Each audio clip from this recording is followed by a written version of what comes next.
Good afternoon. Assalamu alaikum.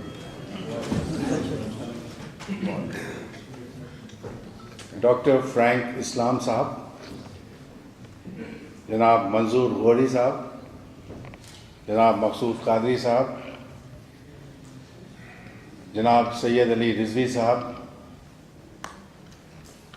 Mr. Abdullah हमारे बगल में बैठे हैं, फैजी इस्लाम साहब जो वहाँ बैठे हैं, उनकी अहलिया डॉक्टर शाहीन साहिबा बगल में बैठी हुई हैं, मोअज़्ज़िज़ मेहमान, staff और students. So I just came from Lucknow, where I gave a speech at the La Martiniere College, and Akhilesh Yadav stopped over to say hello, and then we had a lot of other friends there as well. So I'm delighted to be here at Jahangirabad Institute of Technology. I didn't know much about it. I didn't know this guy over there. And I also know the chairman very well. I met him several times in Washington, D.C. as well. So what I want to talk to you today is the empowering the Indian minorities through education, because you are in education business today.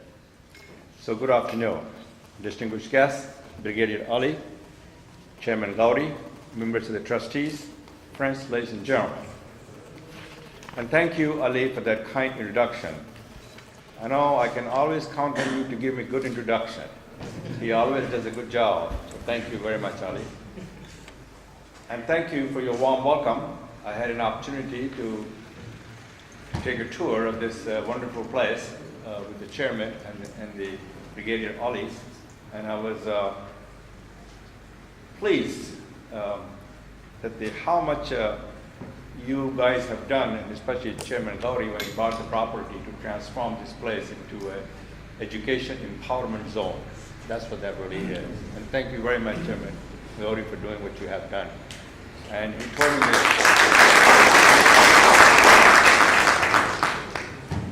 told me the story that this was owned by Nawab of Jahangirabad, and obviously was neglected for many, many years. And now it is back to the glory of the past, and we should be extremely grateful for our proud past, because it does define our future. So thank you, Chairman Gauri, for doing what you have done. And I do know him also. We met several times, one time at the airport, as a matter of fact, and also he's from Chicago, the town that I used to go all the time when President Obama was the President of the United States. And I came with him about 4 years ago to India, and this is where I met Akhilesh Yadav at the Rashtrapati Bhavan, and we became a good friend. So it's truly an honor to be here with all of you, and thank you, Brigadier Ali, for bringing us together. I share a common bond with Brigadier Ali, as both of us are linked by Aligarh Muslim University and its values and our commitment to education. And thank you, Chairman Gauri, for your leadership and your vision and your values. You are a source of inspiration and a strength for all of us. All of us owe a sense of gratitude for your service to our community and for your contribution to empowering Indian minorities through science and technology education. You are indeed the guiding light. You provide the example, set the standard. We appreciate all you do to make a difference and have a strong impact and influence on people's lives. Thank you very much, Chairman, for doing what you have done. I also applaud the leadership of JIT for all the great work you're doing. You're indeed the voice of those who are voiceless and vulnerable. Thank you for extending your hand, your hope, your heart, and to those who are socially and economically disadvantaged, and to those who are underprivileged. And thank you for a commitment to making things better. You are empowering them with higher education and economic mobility. You are helping them through their darkest moments of their lives. Please remember, when the Indian minorities, especially the Muslim, move up the ladder of success, and when they succeed, all of us succeed, India succeeds, and the world succeeds. You are making the investment that will yield exponential returns. You are building the next generations of the entrepreneurs, leaders, problem solvers, innovators, scientists, and engineers. When they get ahead, they'll be able to change the face of India and the landscape of the world. As I look at you, the students in the audience, I see me in you. I see the future of India. I see the future of the world. You are the hope of tomorrow. You are the promise and potential of India and the world. You have the capacity and capability to change India and the landscape of the world. The situation for many Indian Muslim youth is desperate and heartbreaking. They share a city but not a community. They share a common dwelling but not in a common effort. They're smothered by the blanket of history and circumstances. It is a lack of education which leads to lack of opportunity that breeds violence, that fuels frustrations and desperations. We need to focus like a laser beam on ensuring the appropriate education opportunities that brings Indian Muslims and the minorities into the social and economic mainstream of India. The Indian Muslim and the minority must be active participants in shaping the future of India's economic growth. They must be the equal partner in India's shared prosperity. I have a lifelong passion and commitment to improving minorities' access to and participation in meaningful education.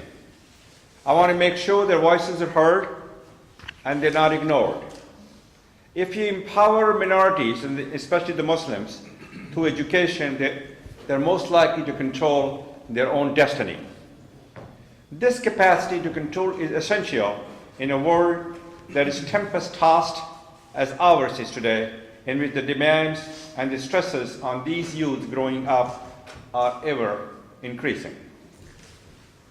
My perspective is that in education literacy, especially the science and technology, is the starting line, and higher education must be the finishing line to fully empowering the Indian Muslims through education.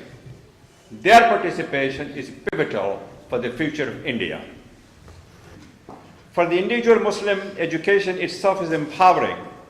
It empowers the shackles of ignorance. It develops the knowledge and the skills and attitude to pursue and create one's own destiny. As President Obama has said many times, education will be the currency of the 21st century. It builds self-esteem and confidence. Education is the key to opportunity and bridge to the future. It is a powerful equalizer to all to lift themselves out of poverty. It is the gift that keeps on giving. Education helps create higher aspirations, and higher aspirations propel individuals and move the nations forward. For the Muslims family and all the minorities in India, education prepares them to become a change agent. Too many Muslim families are trapped in poverty because of lack of education. With their education, the Muslims can educate and equip their children to escape their trap. Education levels the playing field and makes their promise a reality. Once the reality exists for Muslims, they'll be able to deliver on the promise and to help others in India up the ladders of success. Indian Muslims have extraordinary talent, and especially the Indian Muslim youth. When we empower you with the education, you can do the wonders. You can change the landscape of not only India, but the whole world. Given this need for higher education and the development of specialized capability, it is essential for Muslims to be taught and become exceptionally proficient in science, technology, engineering, and math. It's also known as STEM. In order to excel, the students must begin their STEM education in the primary grades and have it reinforced continuously as they receive their high school education. As you know, I'm a graduate of Aligarh Muslim University, as Brigadier Ali have said many times. When Sir Syed Ahmad Khan founded Aligarh Muslim University, he said that the AMU graduates shall go forward through the length and breadth of the land to preach the gospel of the free inquiry, of large-hearted tolerations, and of a pure morality. I am one of those graduates. Because of what I have learned at Aligarh Muslim University, I understand and practice the concept of large-hearted toleration. What's best in me, I owe it to Aligarh Muslim University. I'll be not the person that I'm here at this stage if I had not gone to school to Aligarh. I am deeply grateful for the education that I have received at Aligarh Muslim University.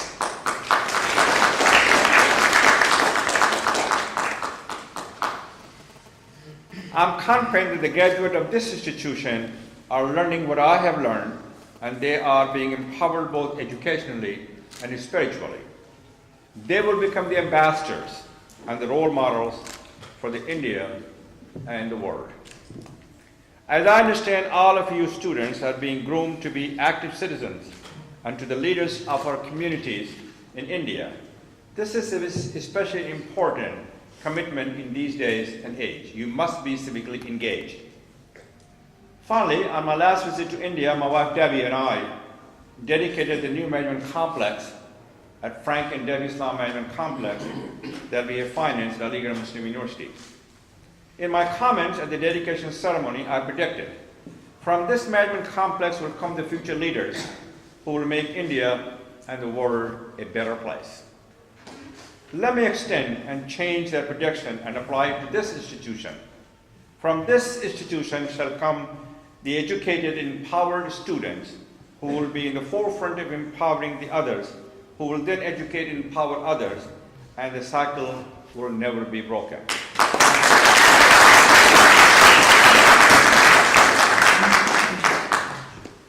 In closing, it will do well to remember that no religion, no race, no culture, no nation has a monopoly on wisdom. Wisdom belongs to all, if you're willing to work hard, aim high, and pursue your dream. But you need to work hard and aim high and get the right education, and then you can achieve your dream. All of you can make a difference, and all of you should make a difference. Let's never forget the values that we share, the belief that with education and hard work and with sacrifice, we can ensure that our children enjoy the lives of equal opportunity and dignity and inclusive economic mobility. If we empower these young students who are here by education and inclusive economic mobility, they will be able to change India and the world. So let us dedicate ourselves to draw upon the values and the spirit that has always defined the greatness of our community. Let me leave you with some thoughts on redoubling our effort to rejecting hate and bigotry in all forms. We should not allow implanting the seeds of discord and the divisiveness. We should rise above the angry partisanship and heal the wounds of the division. I firmly believe that inclusive and diverse society is a strength because it brings us together. It enriches a nation and ensures that all people have an equal chance to succeed. So it is our responsibility to continue to fight for fairer, stronger, just, inclusive, and tolerant India. We need to stand firmly by rejecting the voices that seek to divide us. We need to all stand together, and we should never stop struggling, and together we can help shape a better future for India. We need to keep fighting the good fight, do all the good you can, by all the means you can, in all the ways you can, in all places you can, and all the times you can, to all the people you can, as long as you can. We need to strengthen the bond that binds us as a one family. There's a lot that unites us, the little that divides us. Our bonds are stronger than the differences that too often drive us apart. Our relationship should not be defined by differences, but what we can do together by being a difference maker. So thank you for your opportunity to speak with all of you at this important event. God bless you, all that you have done for India and the past, what you will do in the future to make India and the world a better place to live.